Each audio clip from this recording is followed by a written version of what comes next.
Welcome to the Cincy Postcast. I'm Kevin Wallace, and before we get started with today's episode, I get to tell you about our friends over at Streetside Brewery, one of the best damn breweries you will find in this city.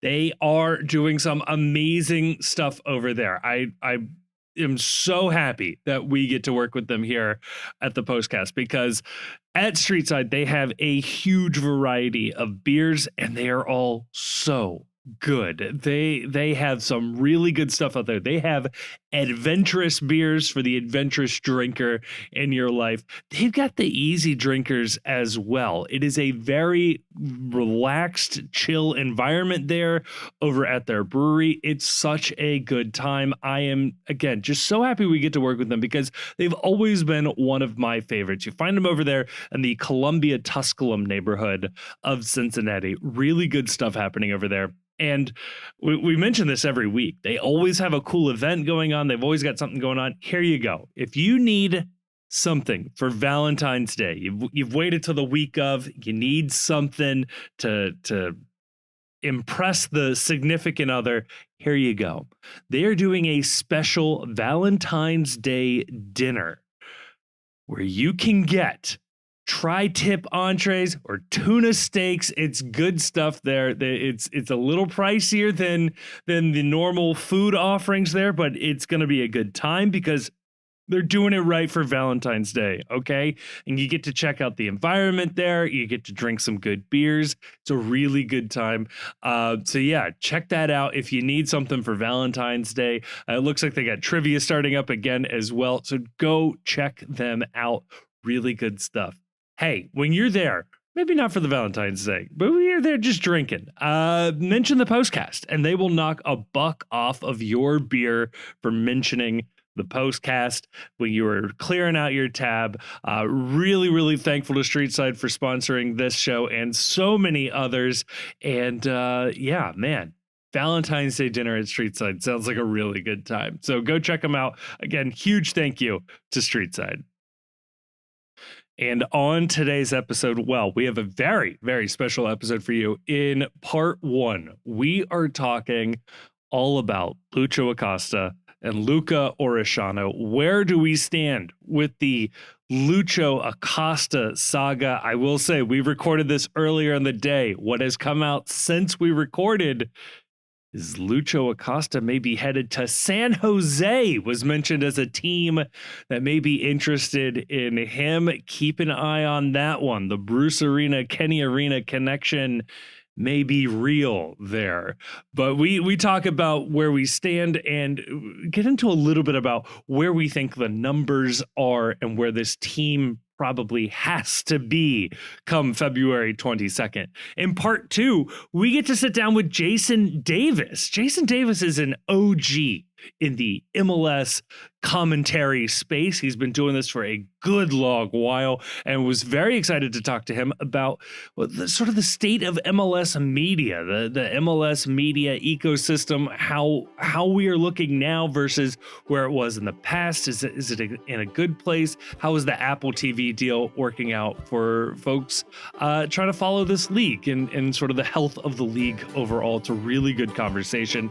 And then in part three, it is all Patreon questions that are primarily related to Lucho and his transfer saga. So I think you're really going to enjoy this one. It's a very, very fun episode. And with that, here's your Postcast.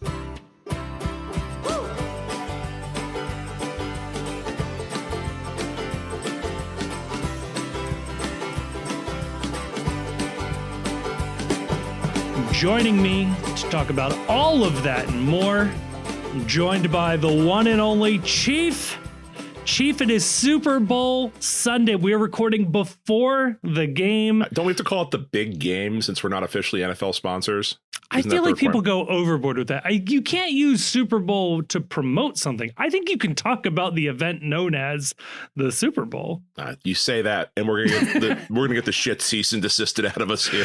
Good. You know what? I've been meaning to get into a fight with a large sports entity. That's great. That's great for your brand when you pick a fight with somebody bigger than you. This will be great. And then we can play the victim for a change. That's exciting. Yeah. Chief, I won't ask you, who you think will win. I will ask you this, because everybody listening to this will have listened to it after the Super Bowl, presumably. Can you imagine being the person that's watching the Super Bowl on DVR on Monday morning and just getting mad that it's spoiled for you? Yes, I love that person so much. I just I can't watch until Wednesday. I'm a big it's Eagles trying to fan. stay Don't away tell from me everything that's going on right now. They're like having the parade in one of the two cities, and you're like, I don't want to know. Chief, this does remind me of one of my biggest sports pet peeves, which are people who try to avoid sports spoilers. I can't watch a game on delay. Like, it annoys me if Twitter is ahead of me while I'm watching a game.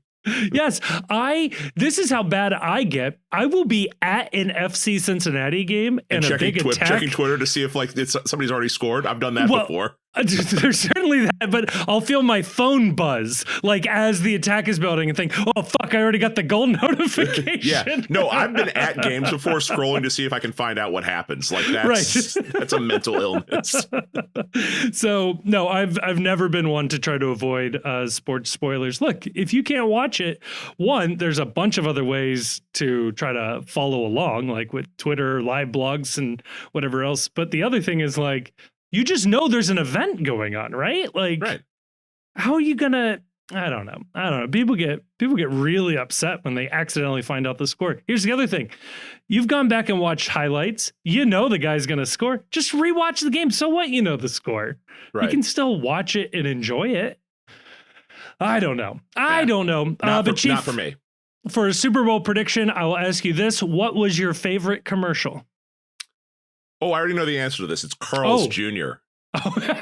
Because I did hear about this. Because apparently, much like Justin Timberlake, we're bringing sexy back when it comes to Super Bowl commercials. There's something incredibly base and wonderful about the idea that, you know what? We know what sells. These burgers are crap. We know why you're watching. We gave up. Right. There was someone on Blue Sky who had skeeted a couple of months ago. One of Trump's first executive orders is going to be to bring back the bikini girls for Carl's Jr. Didn't even have to make an order. Came back naturally. Nature is healing? Is that right here? I don't think so. TBD. We'll see. I don't know about that one. My least favorite Super Bowl commercial, if I could just offer a take. Oh, please. Any Super Bowl ad that tries to make you feel sad. Yeah. No, I don't want that. No, I'm stuffing myself with fried snack foods and domestic beer. I don't need to get deep. American beer. Sorry, American beers. Yeah. I don't need to get deep in my feels. I don't need it. I don't want it. I want to laugh. I want expectations subverted. Yes. Love a good commercial that makes you think you're watching something else besides a commercial. Love that. Yeah. Gratuitous celebrity appearances. Love that. I don't need to feel bad or have a good cry during the Super Bowl. That's not where I need to be with my mental state right there. During the Bengals Super Bowl, there were 4 or 5 crypto ads during the Super Bowl. How many crypto ads do you think we get tonight? Is Hawk Tua? Did she make enough money to buy a Super Bowl ad? If we get a Hawk Tua coin commercial, be great. Get a good meme coin commercial, then immediately rug all the stupid people that were investing in it. That would make me really happy. The first commercial is for the meme coin in the first quarter, and in the fourth quarter, it's laughing at all of you for buying the meme coin because the investors have already gotten rich. They sold it all right at halftime. At halftime, yeah. Kendrick, are you as excited as I am to have seen an entire crowd full of people yell "certified pedophile" when he drops the microphone down? I cannot wait. I'm very curious how they are going to perform this song or any songs. I did see a great suggestion, which was don't do Not Like Us, just perform Meet the Grams, which is it's a really super personal and nobody knows the words to it. Just bring the mood all the way down. Yeah. Oh, man. I don't know what they're going to do. They have to play the song, I think, but I don't know how they're going to do it. Just won a Grammy. They absolutely have to play the song. I think it won 5 Grammys. The problem is that no matter how good it is, they're all chasing Prince for the best Super Bowl halftime show of all time. Like, we will never have another moment like that. Man, that was so good. In the rain and everything. Oh, yeah. Go Birds. I guess I can say that now. I'm desperate. And I know I'm betting on the Chiefs because they're going to win. I know that, but I would really like them not to win. It's a funny thing because, like, the Eagles are like the better team objectively. Right. But I feel like everybody's terrified of picking against Mahomes here. Right. Like, what I want more than anything else out of the Super Bowl is for the narrative coming out to be that stupid Bundle Ruski commercial cursed the Chiefs. Because I hate it, and it's on all the damn time, and I've the sight of Andy Reid now makes me want to smash my television. I'm just done with him and Patrick Mahomes for all time. And Chief, as a TB12 fan, there is something a little sick, a little funny about having Tom Brady announce this game where if Mahomes wins, there is suddenly a very good conversation between the two of them as to who's the GOAT. Yeah, here's how that conversation ends, though.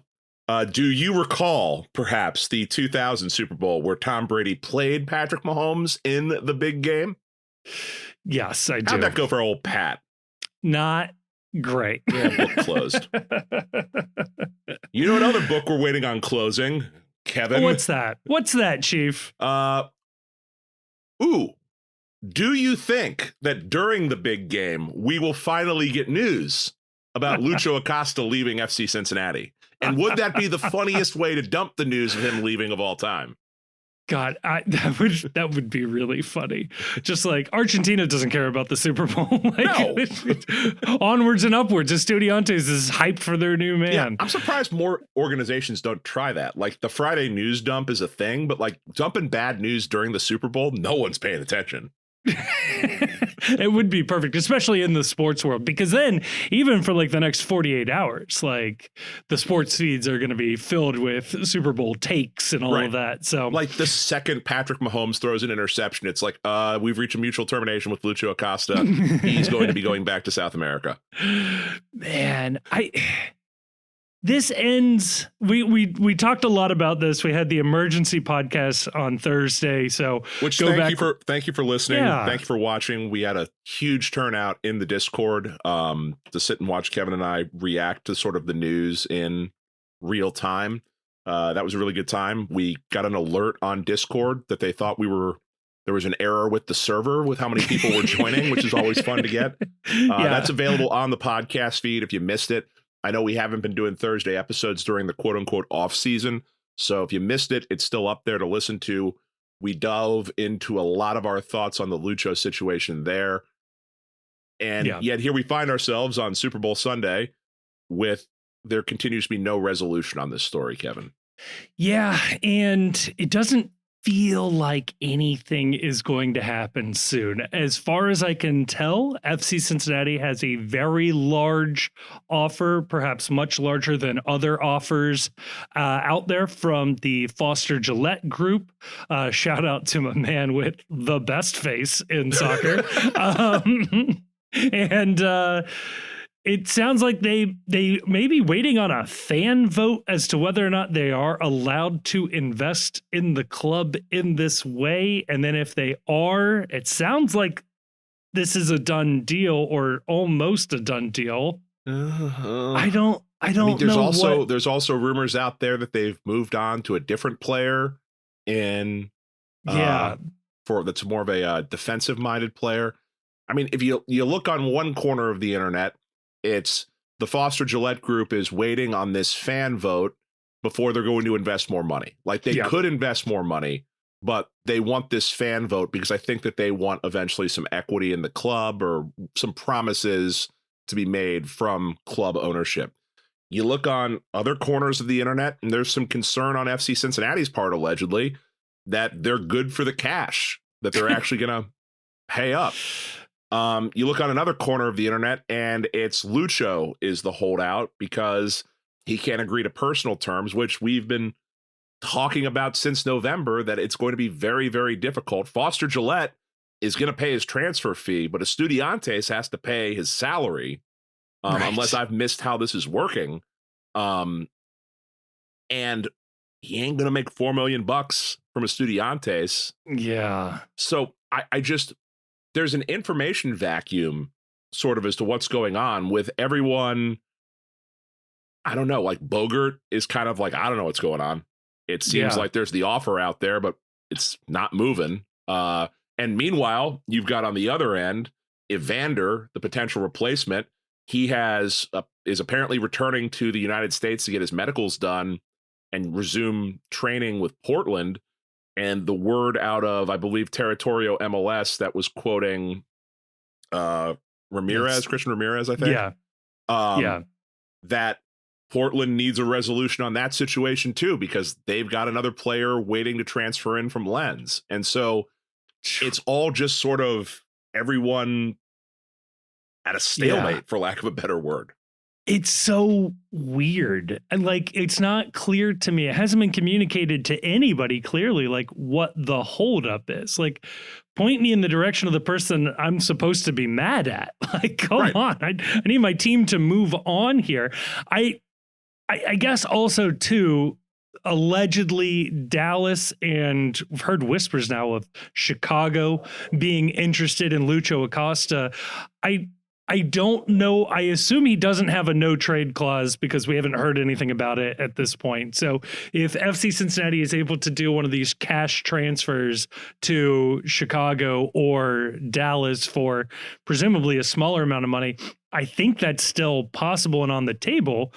But it certainly sounds like they may be getting even more money from South America. And so they're going to hang on to that and see how much they can actually recoup before they take these lower offers. But also they allegedly get a GAM conversion if they sell him in league, which is another aspect to all this. Yeah. So depending on how you interpret that rule, that's an option as well. It's very, very strange. But it does sound like, from everything that we've heard, that Evander is signed, sealed, and not yet delivered. That we're not literally signed at this point, but everything's been agreed to between the player and the clubs, and all we need is a roster spot to fit him on here.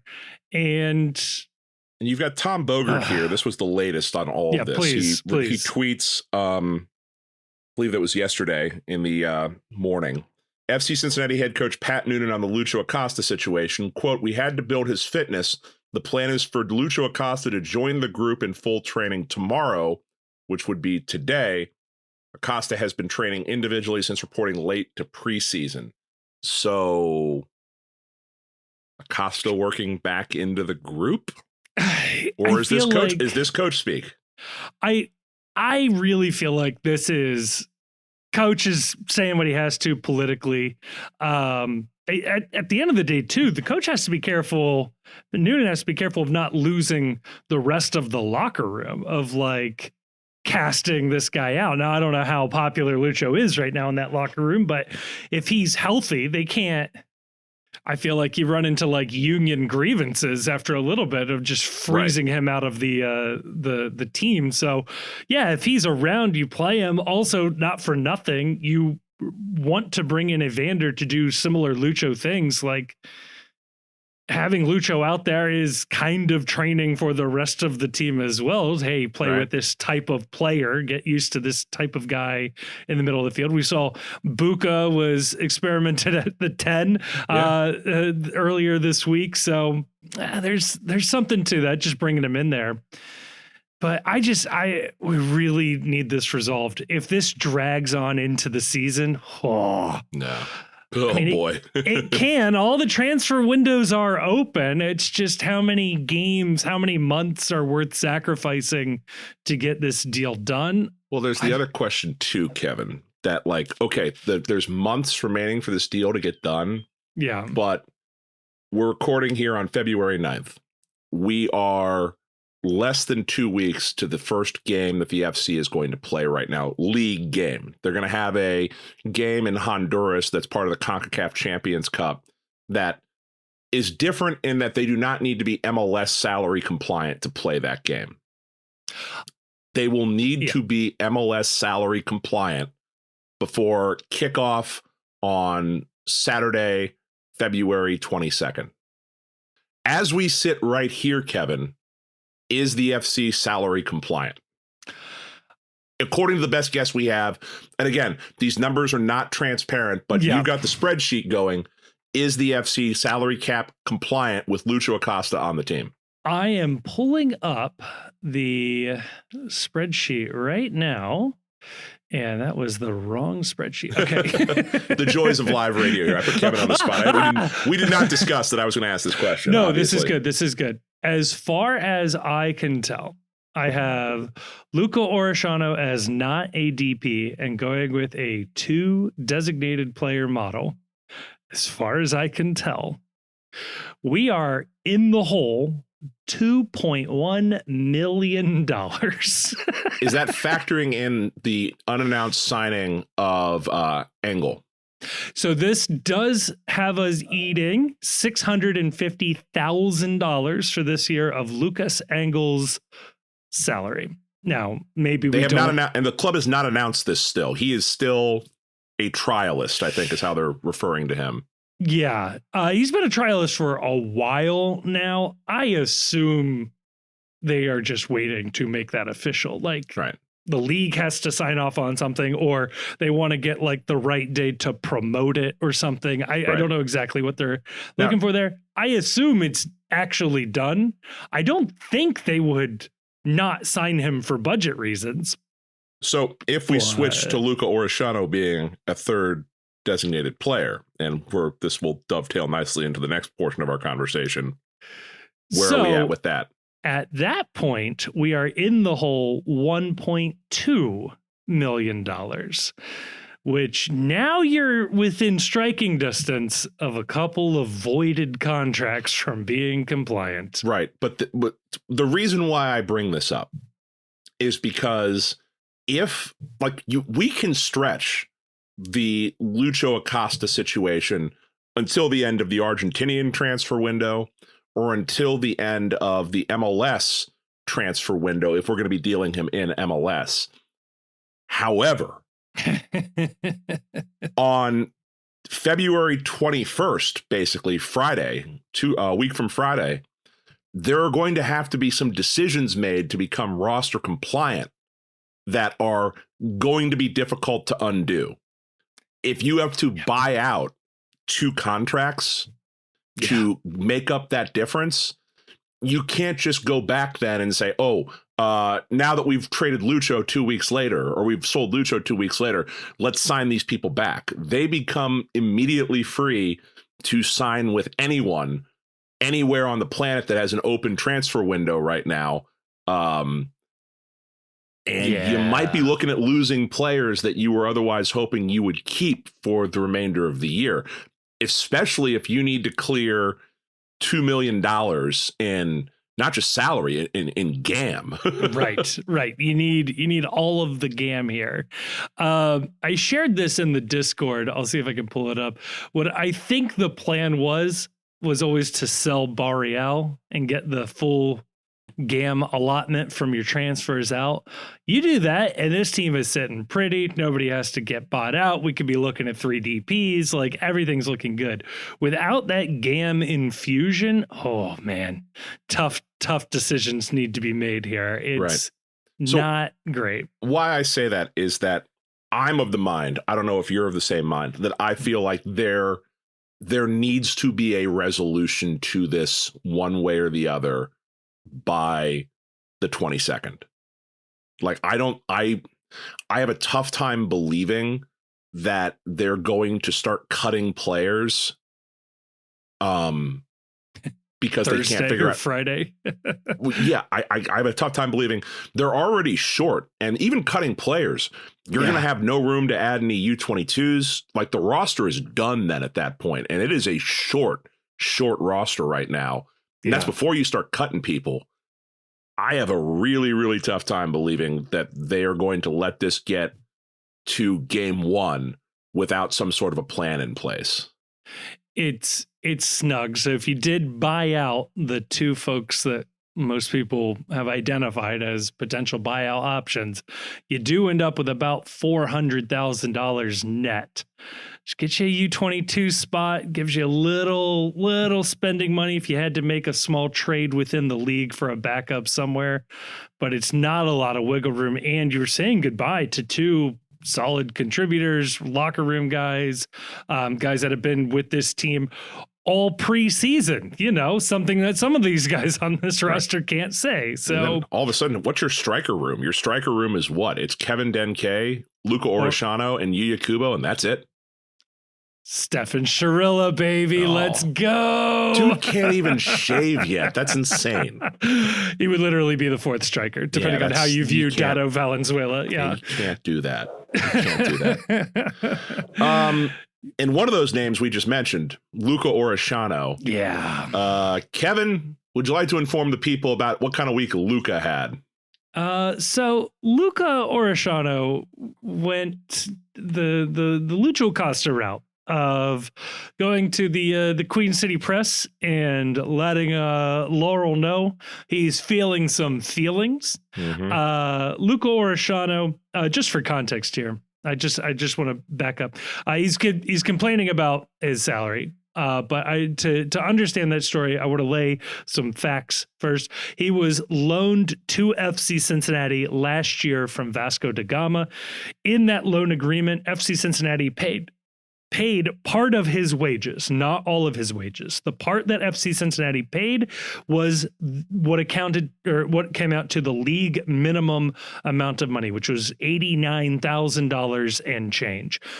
That is not how much money Orellano made last year. Vasco da Gama paid the other half. Now, I do think he was only making, give or take, double that. I'm guessing he was at about $200,000 or maybe even a little more for his salary there. In order to sign a loan agreement, the loan has to be agreed to by the player. The purchase option, if there is one, has to be agreed to ahead of time by the player and therefore any of the option years. So Luca Orellano accepted this loan and the eventual purchase option that would put him onto the team this year. That purchase option is only for one guaranteed year. There are 2 club option years after that, but it is only a 1-year contract. Again, that contract has a salary that was already agreed to ahead of time. We have been told it is just a hint shy of $1 million for his new salary, which is a pretty good pay raise from what I understand it to be. Now, this is reading part of Laurel Failer's work here on the Queen City Press. You should go subscribe to her. We have said that multiple times. She is a place that a lot of the players feel comfortable going to air grievances. So it's a good place to hear some of that. Yeah, she also does great reporting outside of this. This is just gossip, juicy stuff. If you're looking for the Real Housewives of FC Cincinnati, you know, in terms of that level of drama, you know, it does tend to bubble up in the Queen City Press first. So I'm going to read this here. According to Orellano, the club did not follow through on a quote-unquote promise of a raise after he outperformed the contract he agreed to upon arriving with FC Cincinnati on loan last February. A club source only confirmed that there was a salary dispute that was being discussed last month as the preseason opened. Okay, and then I'm going to read some of Orellano's words here. I have a few knocks and bruises from preseason, but I'm doing well, waiting for things that they promised me to be resolved, Orellano said in a message to the Queen City Press, translated from Spanish. I spoke with Chris about my need to leave the club due to family and financial problems, but it didn't seem to matter much to him, as he neither allowed me to leave nor offered a solution to my problems. Chief. Yeah. Did not offer a solution to my problems. Well, the solution to my problems he's looking for is a bigger check. That's the solution to the problem. Now, and I am understanding, I don't want to dive too deep in the actual wording here because there is a translation thing here, but right. That's a funny phrase. It is.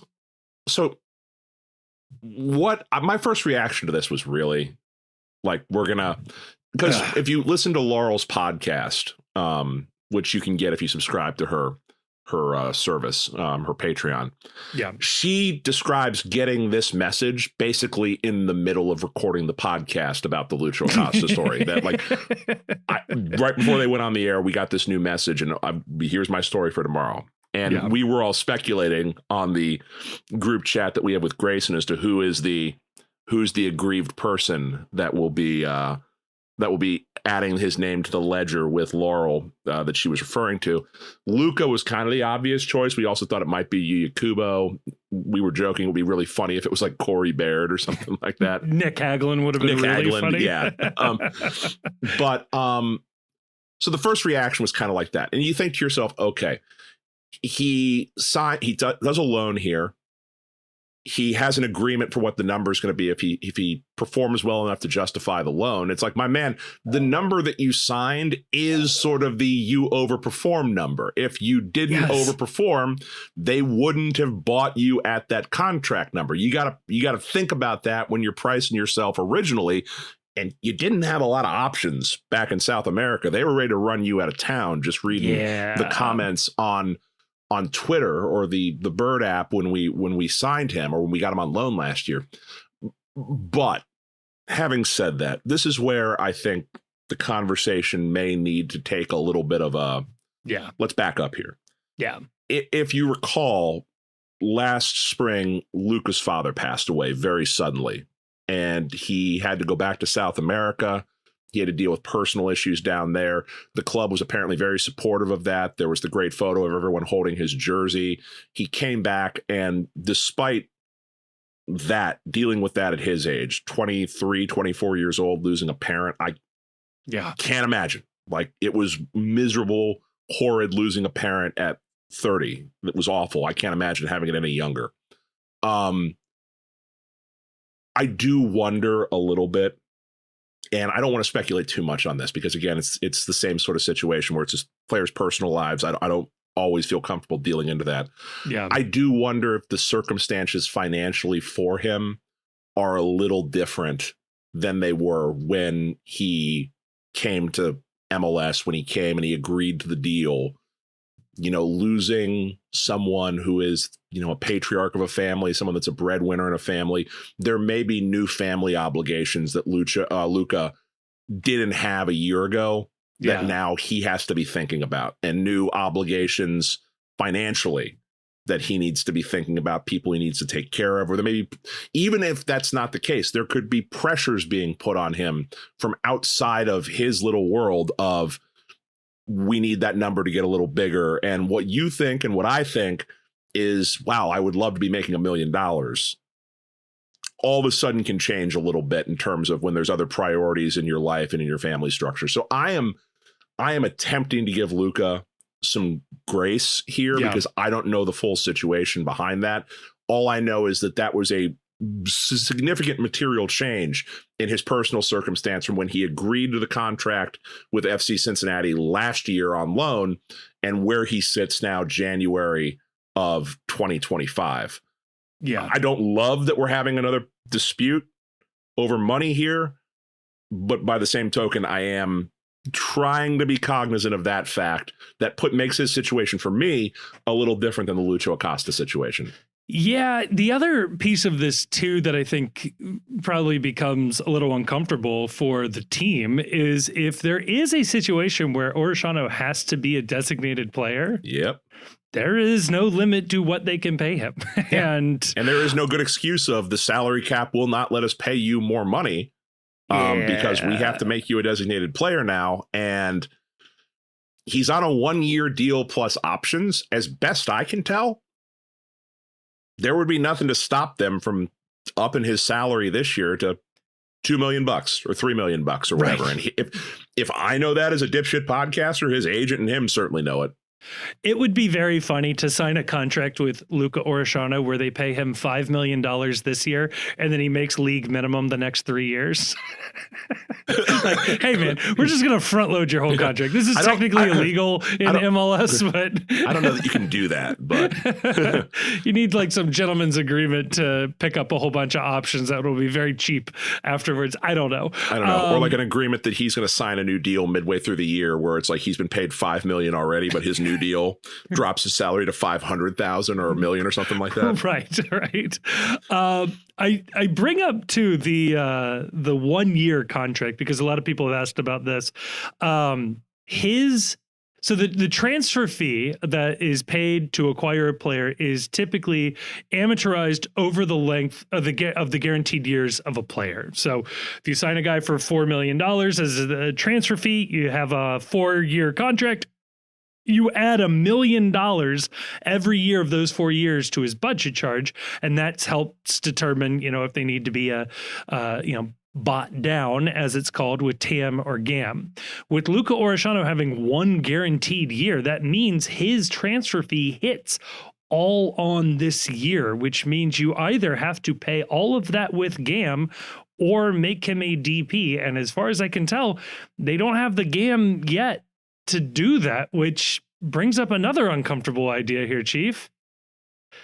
Luca Orellano is not a designated player that can't be bought down in this case. Do you sell Luca Orellano for your GAM infusion and you find a weird ass way to have to have Kevin Dinke, Lucho Acosta, and Evander? I floated this on the Discord earlier this week. I've been intrigued by this. I don't know, but the math works.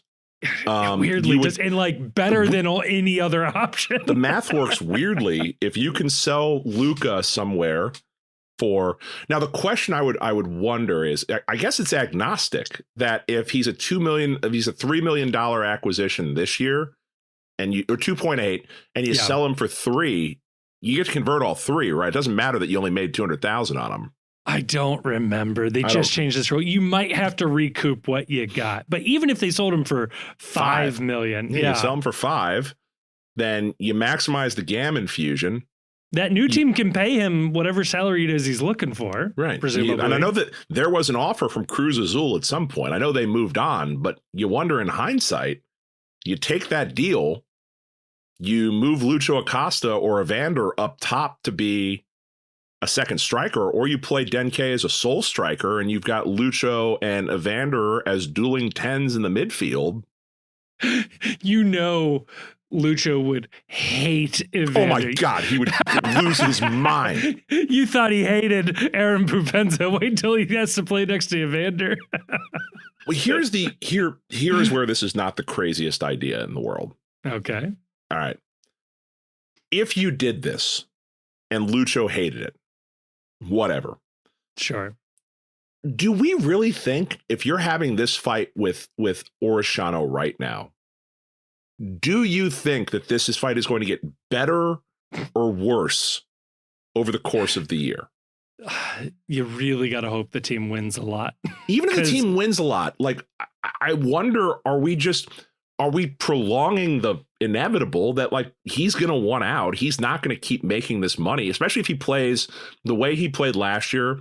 He plays that way this year. And especially if he's scoring goals. If your idea is to put him up top in a position to score more goals, you're going to have to sell him next year anyway, it seems like to me. I don't think he's going to be satisfied on whatever his option number is. Which I think under MLS rules probably is the exact same amount that he's making right now. Maybe a little bit of a performance upgrade. But if you did that, let's just run this scenario through. Yeah. If you did that and you sold Lucho Acosta at the summer window, and you sold Lucho Acosta at the summer window, you already sell Orellano now, you're going to end up where I think this team would have been anyway next year, which is your two designated players are Evander and Denke. You just got rid of them in the inverse order. Instead of selling Luca at the summer window when he forces his way out, you're selling Luca now and selling Lucho at the summer window instead. I think either way, I don't think Lucho and Luca are on this team much longer than 12 months, maybe not even much longer than 6 months. So either way, they both got to go. The only question is, do you want to have a short-term run with Lucho, Evander, and Denke, or do you want to have the short-term run be with Luca, Evander, and Denke? Man, yeah. I mean, the one possibility is, and again, I don't even know if this is possible, to be clear. Like, I don't know accounting wise if MLS will let you do this, but I guess there's an avenue to where potentially you sign Orellano to a new contract that would have to be at least 4 years long. And then you could amortize his transfer fee. And that's the part I don't know. I don't know if you can do that with a new contract, but maybe if it supersedes his current one. Why would he? But like, if he's telling you he needs more money than $1 million. So this is what you can do. You can offer him, again, if he's making, I'm using a ballpark of 900,000 for a salary, you can bump his salary up to 1.1 million. You can offer him $200,000 more. It's probably not enough to solve all of these problems, but it would get him just under the DP threshold going forward. It's not ideal. Not ideal. And I guess the biggest question left by all this, Kevin, where do you see the overall vibes of this club right now? Because you're seeing, on the one hand, it feels like the reaction to the Lucho news, at least among the circles I operate in, was very anti-Lucho. Yeah. That, like, I think people rightly saw through what was a bullshit story from Lucho Acosta. I appreciated that even like soccer wise, and even to some extent, Mo Egger were just like, this doesn't track. Yeah, this doesn't track. Yeah. This doesn't quite add up. This is nonsense. We all knew Lucho was disgruntled. Yeah. You add in a disgruntled Luca, and I appreciate you, Yakubo, being a pro and not, trying his case in the court of public opinion. Yeah. He ain't happy.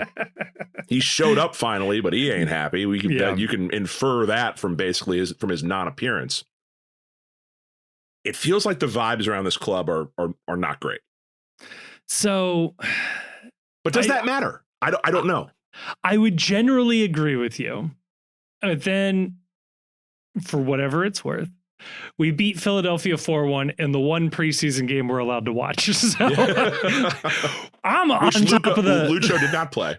Lucho did not play, but if you make out the correct grainy pixels that were made available to us, he might have been sitting on the sideline watching the game while sitting on a soccer ball, which...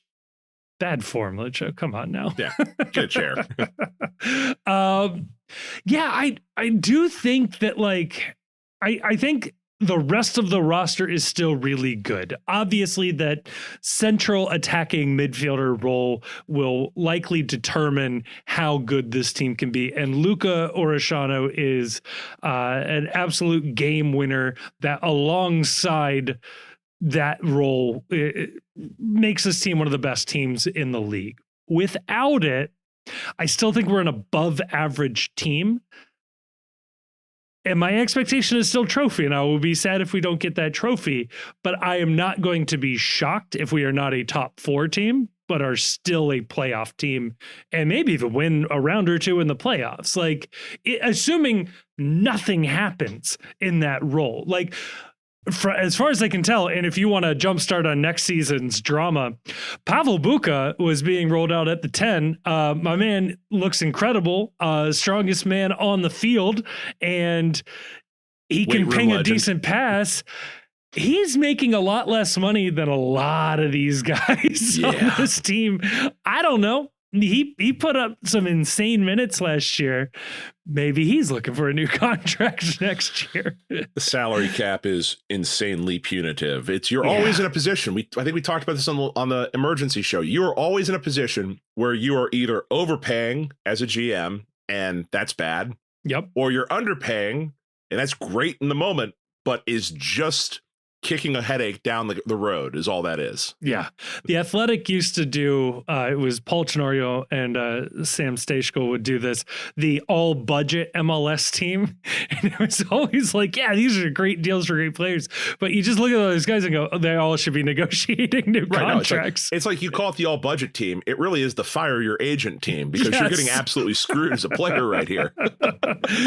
Now, you do have the handful of like homegrown players or whatever that count as nothing or whatever, but yeah, man, it's so disappointing because with the arrival of Denke, if that was it, some of these other additions and other moves, like it was sad to see Cheeto go and Murphy go, but like all of the other moves had made sense. Like this team could be incredible.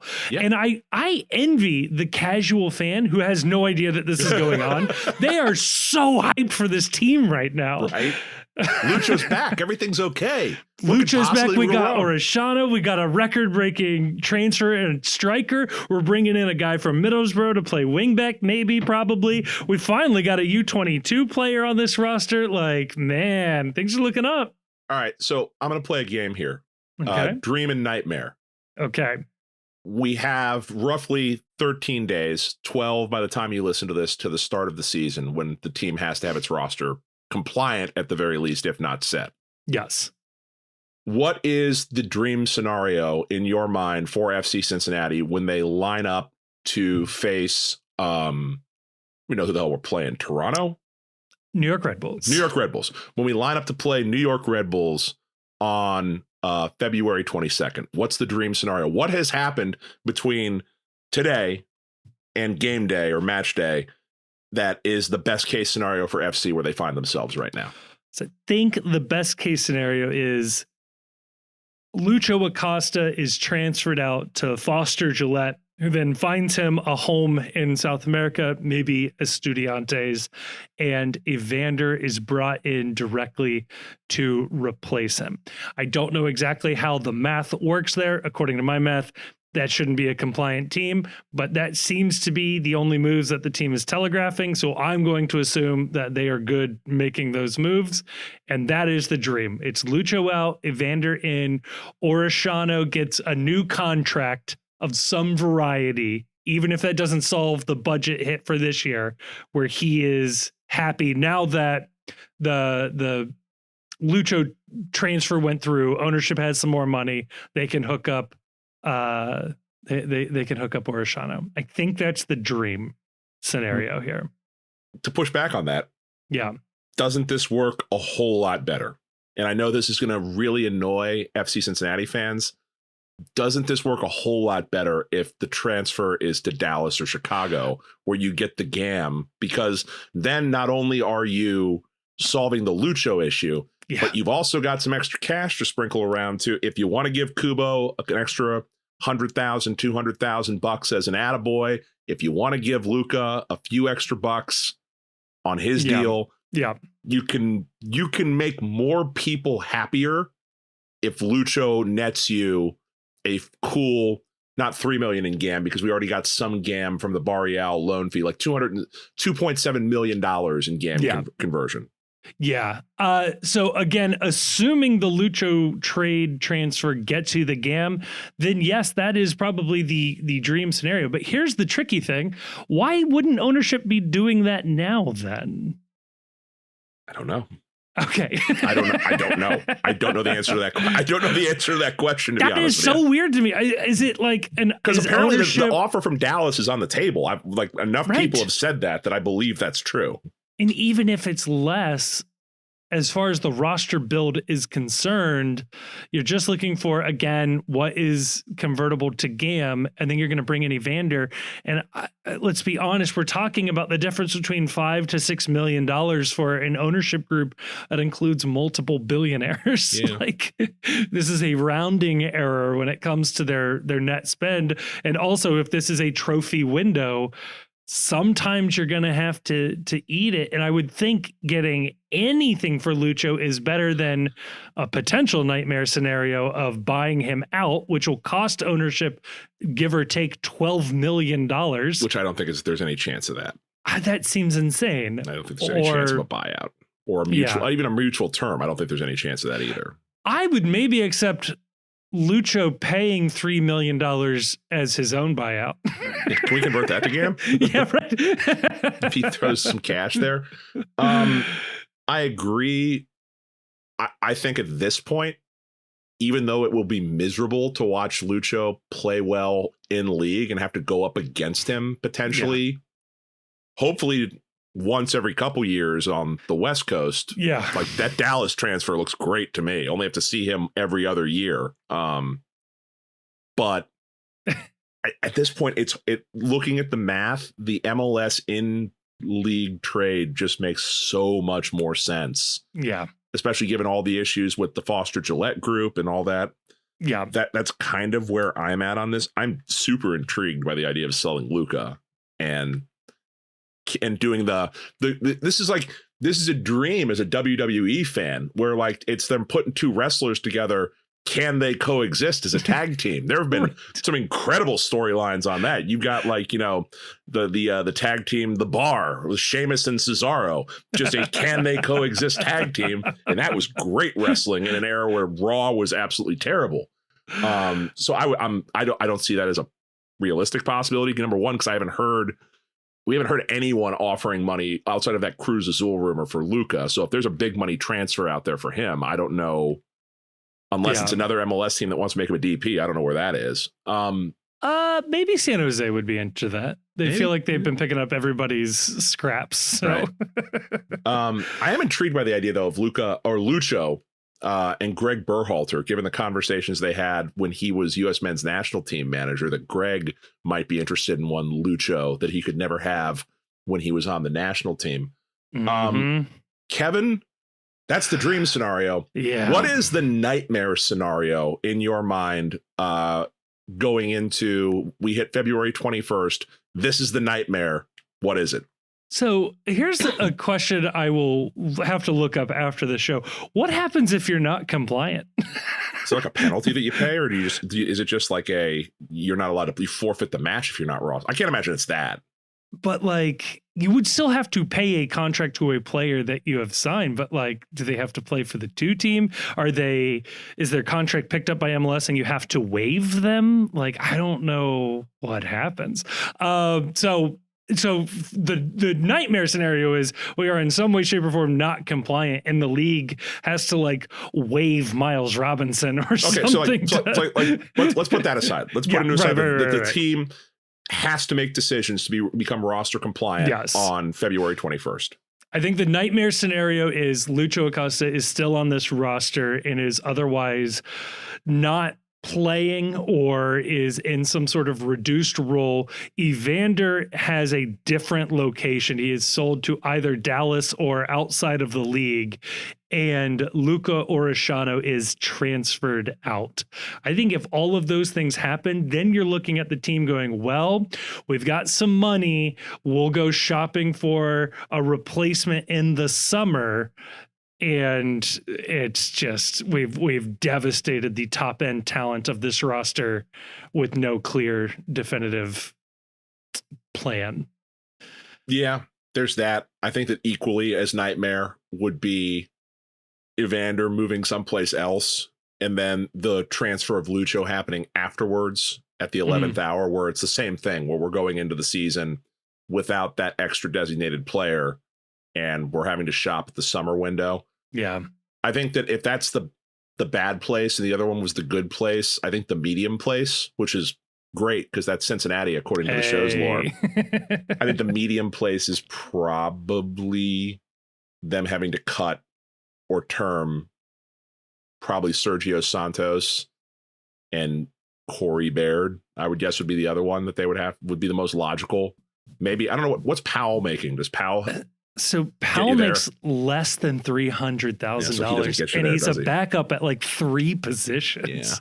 Yeah. So like Santos and Baird having to be cut, and then I guess you would backfill with players on the 2 team that you would? Yeah, you would have. I mean, at this point, Steven Jimenez and Valenzuela are a year older. They had a good 2 campaign. It wouldn't be ideal, but you could see where they get an expanded playing time role. I also don't know what the goalkeeper trade market looks like, but having both Loro and Can on the roster feels like if you could trade Can for 200,000 GAM, all of a sudden you've gone into the positive almost $500,000. I also continue to be mystified. This team is hoarding international spots. I don't think we're using all of them. And like I saw another one get sold for 200,000. Well, here's the funny thing with that. You got. Did Engel screw this up? I guess they did just make 2 international signings recently, didn't they? We only have 2 free spots as it stands right now, and that's assuming Engel. If they want a U22 spot, they'll need an extra one. I guess they potentially have one to spare, but depending on how the summer shakes out, you might want to just have one in your back pocket. Yeah. So. Yeah, but you got to be roster compliant here soon. Yeah, so maybe you do see an 11th hour sale for one of those. Then buy one later in the season when you got more money, maybe. I don't know. Yeah, it's gonna be dicey. So it's gonna be an interesting 2 weeks or 11 days or however long it is. I mean, here's the thing. I feel like this has to be solved by this Friday, whatever that is. What are we looking at? By this first Friday, because they've got to get on a plane and go to Honduras. But I don't think they don't have to be roster compliant by that day. I don't think. I just think it'd be awkward to bring some guys that you're planning on cutting within hours after they play their game. It's a tough business, I guess. I mean, if you figure you're going to beat this team anyway, just run them to death and cut them the next day. Because you don't have to worry about them on a short. They don't have to worry about them on short rest. If Santos and Barrett are both starting, it's not looking good for them. Yeah, if Santos and Barrett are both starting, we haven't figured out the Lucho situation. It's like, well, you're on your own for your flight back. The farewell tour. All right, Chief. That's going to do us for some FC talk. We've got a little different conversation here, though, in part 2. This is one that we've definitely talked about on the podcast before. We're very excited to get Jason Davis on to talk about the MLS media ecosystem. Is it healthy? How are we feeling about the Apple TV deal? This part on, if you're not familiar with Jason Davis, you should be. He is one of the OGs in this space. You can hear him on XM Radio. He hosts a YouTube show 3 times a week as a podcast. Is good stuff. I think you're really going to enjoy that conversation. On the other side of the conversation, we got a couple of Patreon questions we'll get to, and we'll let you get back to the rest of your day. Before we get on over to the next part of the episode, I do want to tell you about our friends over at Cincy Shirts. That is right. New year, new you. Go pick up some new threads over at Cincy Shirts. They got what you're looking for. They got Cincinnati sports. They got Cincinnati culture, Cincinnati geography, Cincinnati businesses. Everything you're looking for, they got it over there at cincyshirts.com. Hey, when you're there, use the promo code ThePostCincy, all one word, all caps. They knock 10% off your entire order for using that one. And if I don't mind dropping this one, we sell merch through Cincy Shirts. That's right. You want a Post shirt, a Cincy shirt from Cincy Shirts? Check them out. It is good stuff there. We will have new designs for the new year, but they're not there yet. So this might be your last chance to collect some of these designs. You want an Opie shirt, one of the 12. They got some good stuff there. Hey, they're not just online. They're in person as well. Go check them out in Loveland and in Northern Kentucky. They've got 2 fantastic locations. They will print on demand. You can work with them, come up with maybe a little goofy idea. They'll work with you, I promise. And again, the promo code, ThePostCincy, all one word, all caps. They knock 10% off your order. That works on Post merch as well. Want to support us twice? Absolutely, you can do that. So huge thank you again to our friends over at Cincy Shirts, and a huge thank you to you, listener, for using that code. Joining here in part two, a very, very special guest. We're so excited to have him on here. You know him. I mean, look, if you've been in and around the MLS space, you know Jason Davis, host of the Morning Kickaround, co-host of WTF with Eric Winalda. You might know him from the Best Soccer Show. Welcome to the Postcast, one Jason Davis. Thank you, gentlemen. Thank you for the invite. Always good to get out of my world where I have to be in charge and let somebody else dictate what's happening. I appreciate naming one of your shows the Best Soccer Show, so that whenever you're a guest on someone else's podcast or someone else's show, they have to introduce you as having the best show. It immediately sets the pecking order appropriately. Yeah, the SEO coup of naming our show the Best Soccer Show should not be underrated. Yes. I feel like nowadays you'll trick a lot of like AI generated content. It would be like somebody needs to type up a quick, what are the best podcasts about American soccer? Well, the Best Soccer Show is going to skyrocket up there for the old AI. Well, from your lips to, I don't know, whoever's ears, I guess. But, that's, I imagine we might dig into that because I tend to think probably not, but there might be reasons for that we can discuss. Yes. Yeah. So, and that is exactly why we wanted to have you on here. Not the AI so much, although I'm sure it'll come up. We have seen over the last month in particular, but the last couple of years, we've seen an interesting change in the American soccer media landscape. There's been the rise of various streaming platforms. There has been MLS's, I guess, controversial decision to move to Apple for all of their broadcast rights, including local rights. And then more recently, we've seen layoffs at MLS headquarters. We saw the cancellation of the beloved Extra Time Radio podcast.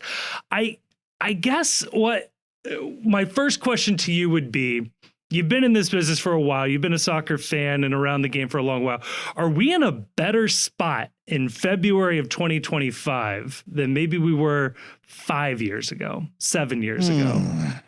Wow, that's 5 years ago we were on the verge of the pandemic. So that's that feels that's why I wanted to go back just a little bit before that. Yeah.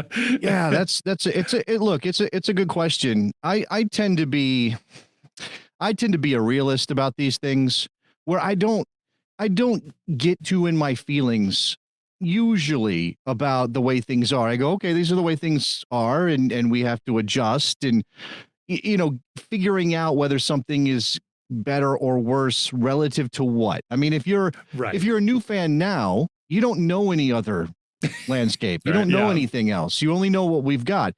I obviously, because I've been around for a while, I started my first blog in 2008. I started my first podcast in early 2009.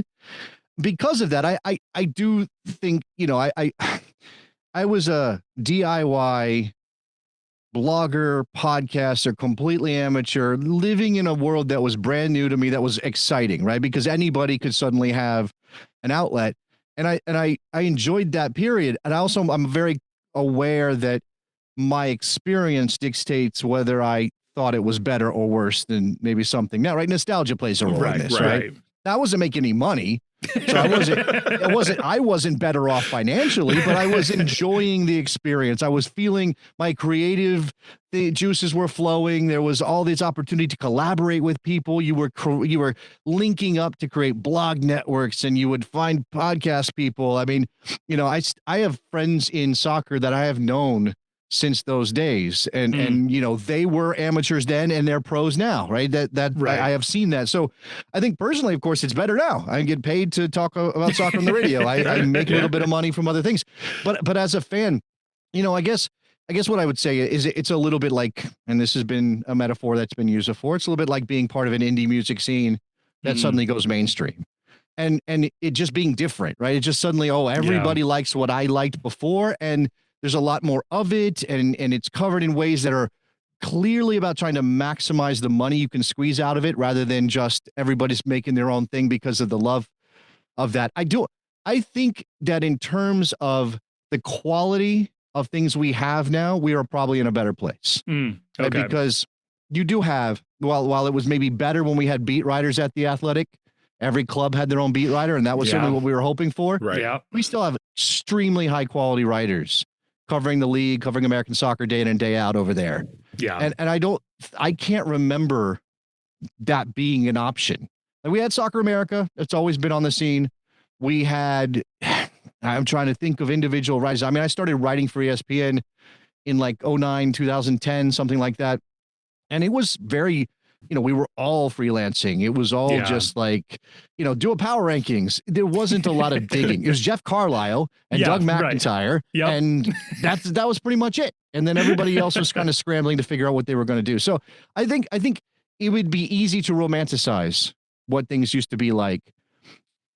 But there are other areas, of course, I think maybe things aren't quite as good, or not. Maybe the best way to look at it is they didn't go down the path we hoped they would. Right. Yes. Rather than, is it better or worse? Because obviously a lot of us kind of peg American soccer coverage to the way other sports are covered in this country. And American soccer coverage has gone in its own direction. Now that's dictated by the times as much as it is by the sport. Right. So we can't really compare what this is compared to the NFL or something and say, oh, why isn't it there? Well, because soccer's not the NFL, and the way people consume things have changed. Right. Yeah. To that end, though, my wonder about the American soccer landscape is that it has, like you're saying, to piggyback off that it has gone in such a radically different direction, where the NFL, the NBA to a large extent, baseball to a lesser extent, there's sports where they don't go away when the games aren't being played. There is a constant 24 hours a day, 7 days a week coverage of the minutia, the personalities, the game planning, the tactics. And if that's not there, this player's unhappy, that player's unhappy, this player unfollowed someone on Instagram, that player is now, liking posts, whatever. Why is it that soccer hasn't gone that direction to where there is that sort of fixation with the game outside the game? Well, I mean, I think it's very clearly a chicken and egg problem in that soccer never got a chance to incubate as a cultural force outside of a modern glut of coverage information of everything else or whatever. Obviously the way that media, and I mean this in the grand sense, not just in the sports sense, works now is everyone has options. And many, many options, right? I'm a big podcast guy. I have like 80 podcasts right now. I don't listen to them all the time, but you know what I'm saying? I can choose I can feed my particular interest. They all thank you for the download number too, even if you're not listening. That's true. They should. They should. You think about the way that baseball, especially because it's the oldest of our American sports, but football and basketball as well, developed, right? They developed in a time when there were 3 or 4 television channels. They developed in a time when, your focus was almost entirely local. As a human being living in America, you lived in New York, you lived in Pittsburgh, you lived in Houston, even if you lived in a smaller town, your focus was your place in the world. And so you watched local television or you followed the local team because it was an extension of your identity. And we are still trying to connect with that as sports fans in a modern era. But I'm old enough that my allegiances, particularly in football, come from my grandfather, right? It was handed that down. Nobody was handing me down soccer clubs. It didn't happen for me, right? So I had to create those connections myself. And because of that, because a lot of us have done a very good job, and there are places in this country that are examples of how the civic identity can be tied to soccer. Portland is one, and there, throw them out, them. Yeah, that can happen, but it hasn't happened in this kind of big web of teams and ideas. So when we talk about the coverage of football and basketball, it's all because those sports are so tied to what a city is. And soccer is such a latecomer to that story, right? There's very few places where people think of the soccer team when they think of what makes, if you talk to somebody from Pittsburgh, you're talking about the Steelers within 30 seconds of talking to somebody about Pittsburgh. Yeah. It doesn't, and maybe that's unfair to Pittsburgh because they got a lot more going on than just the Steelers, but that everybody knows that people in Pittsburgh are crazy about the Steelers. Right. So we don't have that in soccer. So what you'd be forcing that at people in a way that doesn't feel like there's cultural pressure to do it. And anybody who is out, even people who exist outside the sports bubble, Even those people who are from Pittsburgh who do not care about the Steelers understand that the Steelers are part of the story of Pittsburgh. Right. And that if they are writing about Pittsburgh, or they're covering Pittsburgh, or they're doing local television about Pittsburgh, or the radio, they have to include the Steelers in the stories that they tell, in whatever way the Steelers interact with civic life in Pittsburgh or identity in Pittsburgh. We don't have that in soccer. I was on when I jumped on Blue Sky in a serious way or late in 2024. One of the first things I did was engage in a conversation like this. Yeah. And it was basically saying there is no cultural pressure for any outlet outside of rights holders when it comes to Major League Soccer, especially, to cover the stories about Major League Soccer. They don't feel they have to because nobody's asking them to, because it's not part of the civic identity of whatever place. Yeah. Is this something that you think, is it a time game? Do we need children to be raised in a world where they've only known, so in our case here in Cincinnati, the Reds and Bengals and FC Cincinnati on sort of equal footing versus, 80% of the population that knows the soccer team as the newcomers? Well, I think there's probably a ceiling here that is different than it used to be, right? That ceiling has gone down as time has passed, because again, there's so many more options for people who didn't really care about sports before, kind of had to go with the flow and at the water cooler have the conversation with Joe from accounting. Don't have to do that anymore, right? Yeah. Joe from accounting might care about the football team, but most people, I was listening to a true crime podcast and they're talking about that instead. So because we have many more options, and because we're much more disparate with our interests, I just think it's naturally a conclusion we should draw that soccer has a ceiling in terms of how important it can be to a city.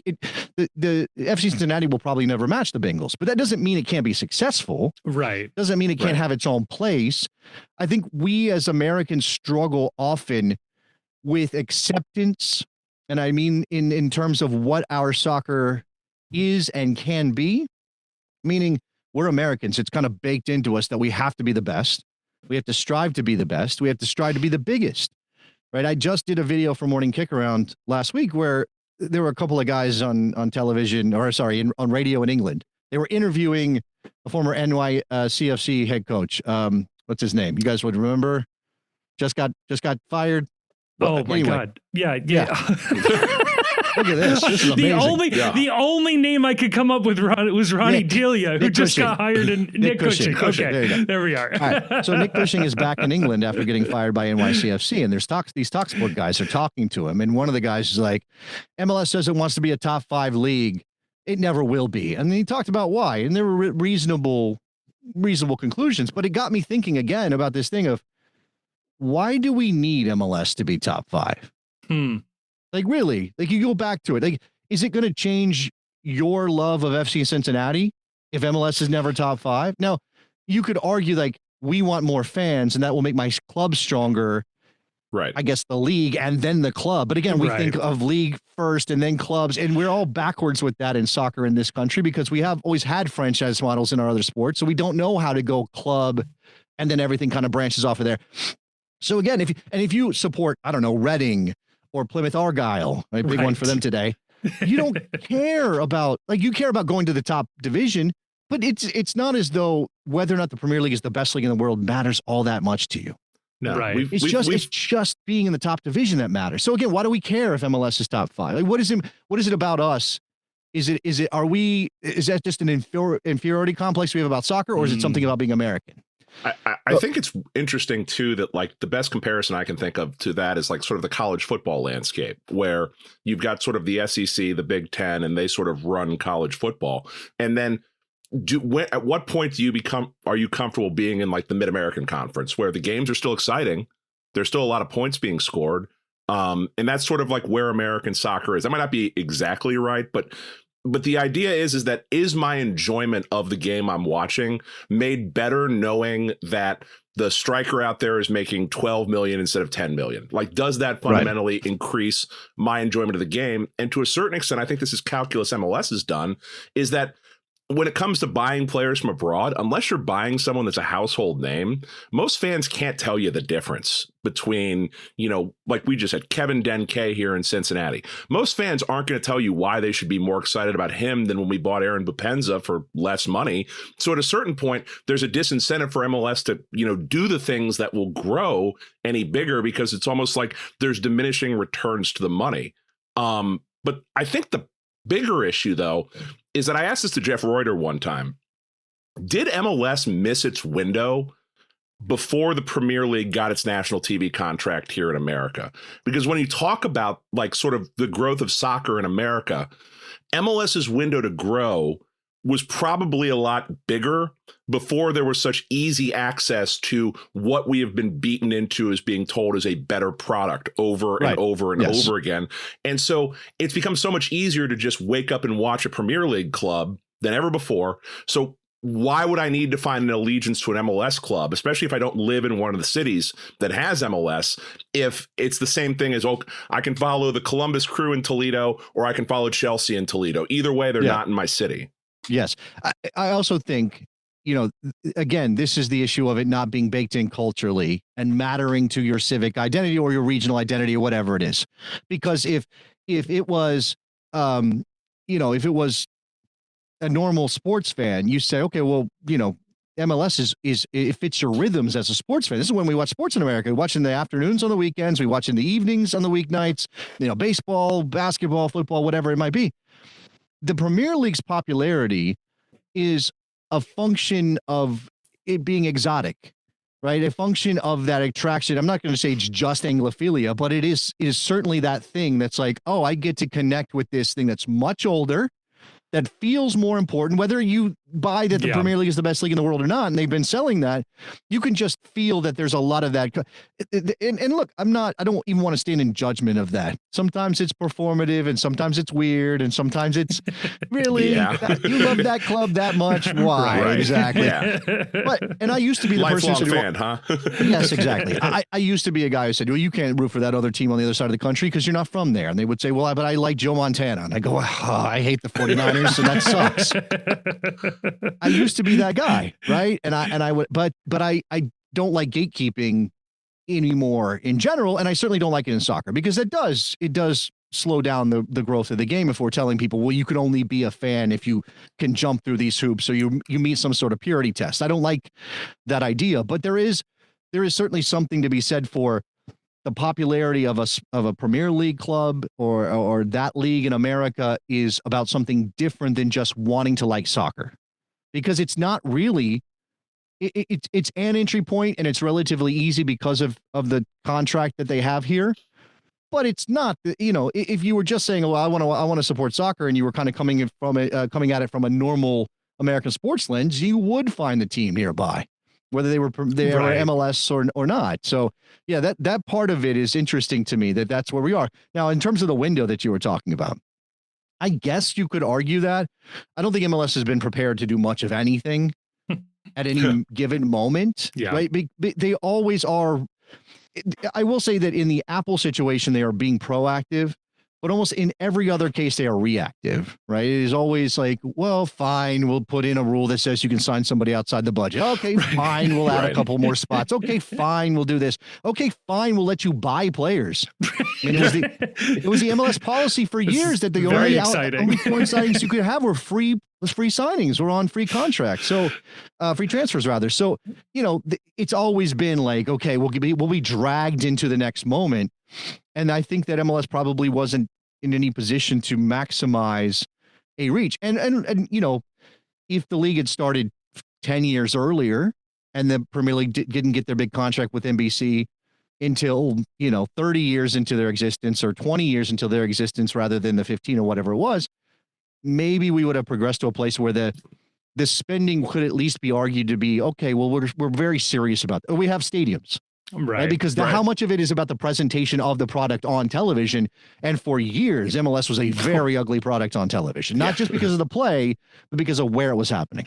Yeah, which is such an unfortunate thing now, because now that the league, I say, looks the best, it is suddenly not as widely accessible, right? So this deal with Apple TV, I think, is an interesting one for a number of reasons. But what we were just talking about there, where it is a more siloed media environment across the board. That's you can, good synergistic pun right there with Silo and Apple TV. Oh, really see, right exactly. Well, there you go. One silo is like, you'll hear about like, oh, this big celebrity did something, and I know it's me getting older. I'm like, who the heck? And you find out it's like, oh, that's a Minecraft streamer that has 50 million subscribers. Like, oh, that guy's more popular than the #1 broadcast television show on TV right now. Like, what are we doing right now? So I understand Apple's and MLS's idea, or MLS's particularly idea of like, look, we're probably not going to bring in millions of new fans by being on ESPN2. So let's go build the best environment for MLS fans. And that'll be our pitch. Become an MLS fan. You've got a great environment. What I am failing to see, and I'm curious what your thoughts are on this, is they've built this platform and then they have failed to fill it with anything that would make it worthwhile tuning in that isn't a game. And then they put all of the games at the same time. So on average, you're using the service for 3 hours a week. When I think the idea was that maybe people would be tuning in for 10 or 15 hours a week, but there's just nothing there. What happened? What are your thoughts on this? Like, what is this? Yeah. I'm not going to pretend to have some informed insight into what's going on with any of this. And yeah, there are some things that are like head scratchers for sure.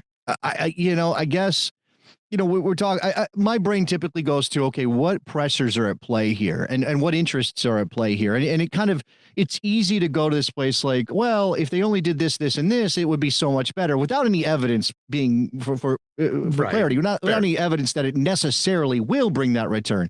And then you're talking about investment. So you're talking about, Apple TV, which has already paid MLS way more than a linear television contract would have been worth. Yeah, saying to themselves, no matter what their market capitalization is, saying to themselves, hey, do we want to dump another $100 million into content around Major League Soccer if we're not sure it's going to sell? I do think that the execution of having, season pass, the way it operates, with it not being in the beginning especially clear that if you didn't have an Apple TV subscription, you could still have MLS season pass, because people don't even click on the Apple TV icon because they don't think they have access. Like, why would I do that? Right. So there's no even like, it's, and that is the thing, like in terms of the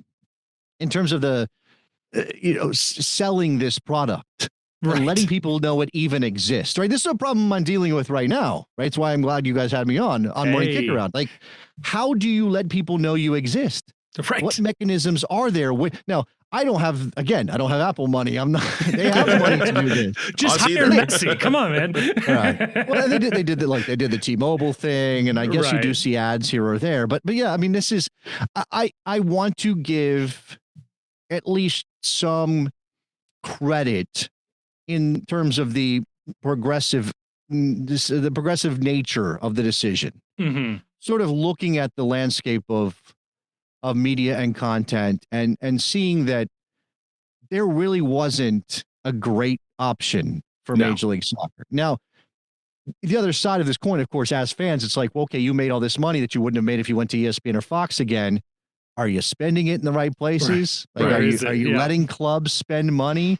Is this just about adding more value to the clubs so that owners can feel better about their which, by the way, this is also goes back to the idea that there's no MLS if there aren't people willing, who have lots and lots of money, there aren't people willing to put it down. So how critical can we be when MLS wouldn't exist if people weren't willing to invest in soccer? And do beggars get to be choosers when it's like, well, yeah, but not that way.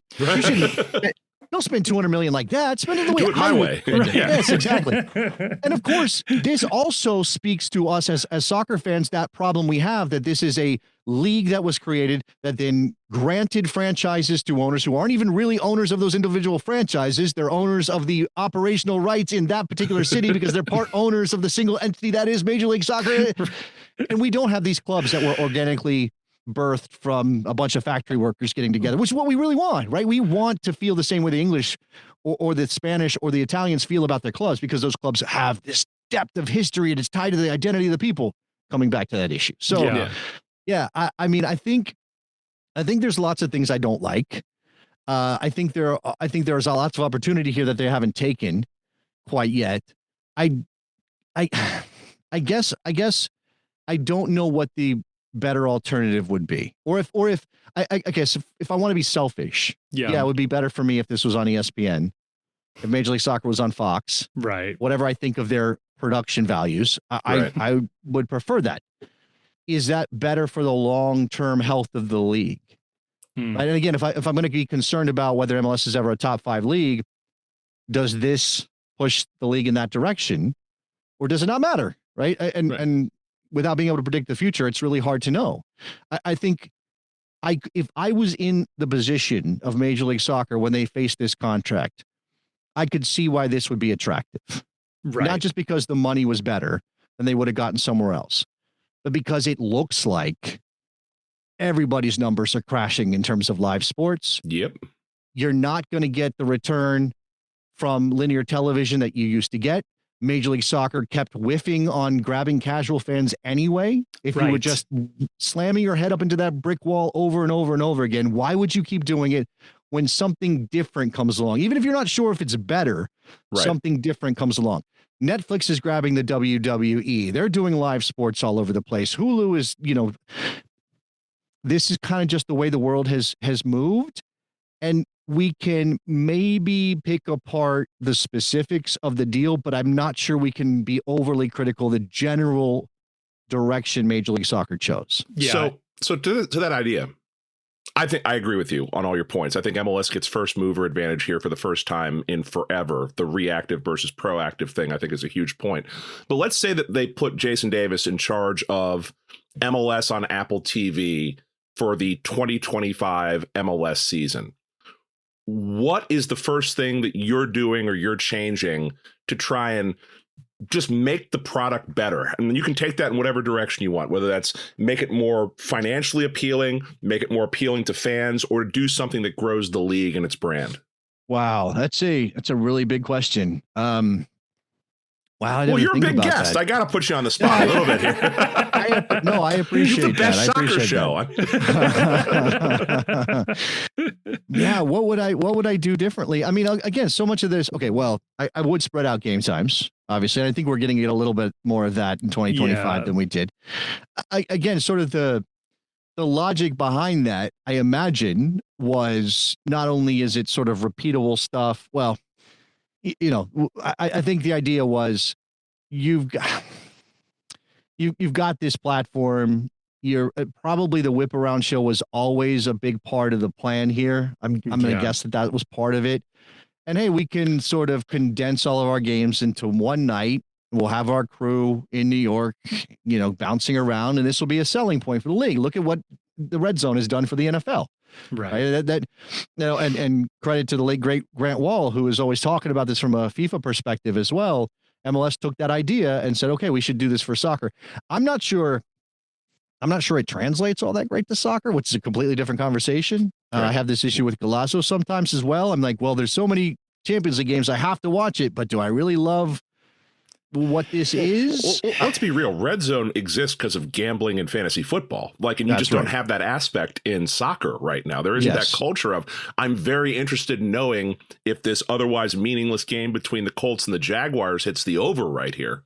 That's true. But I also think just from a pure sport perspective, and I know this is going to be a digression, so pull me back whenever you feel necessary.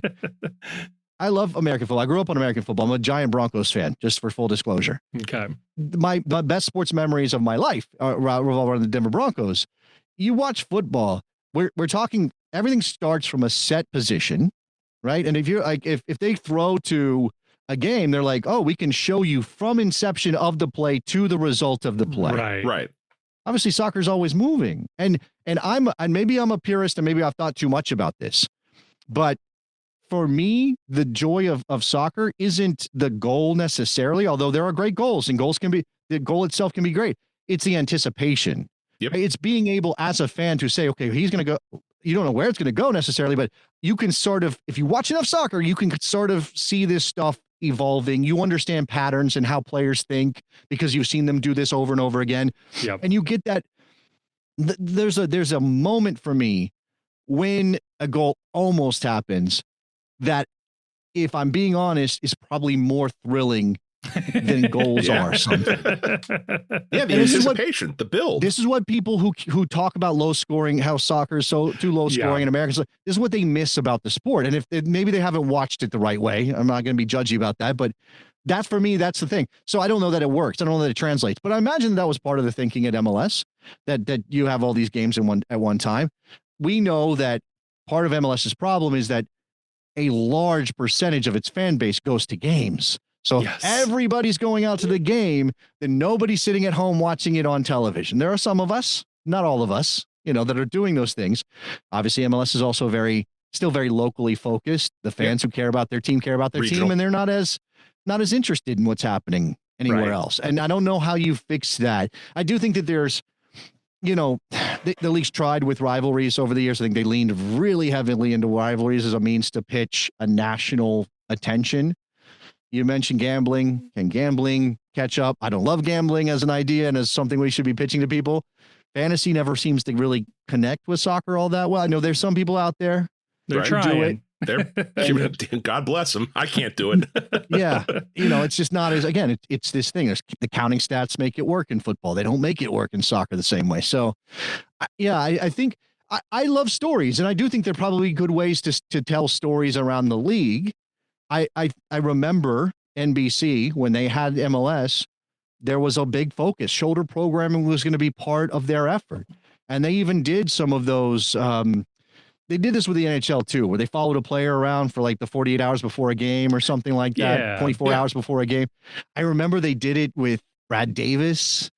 They did it with, this is how long ago it was. Yeah, right, Brad Davis was a star in MLS. And they're like, we're going to follow Brad Davis around. I do think there's something there bringing that back.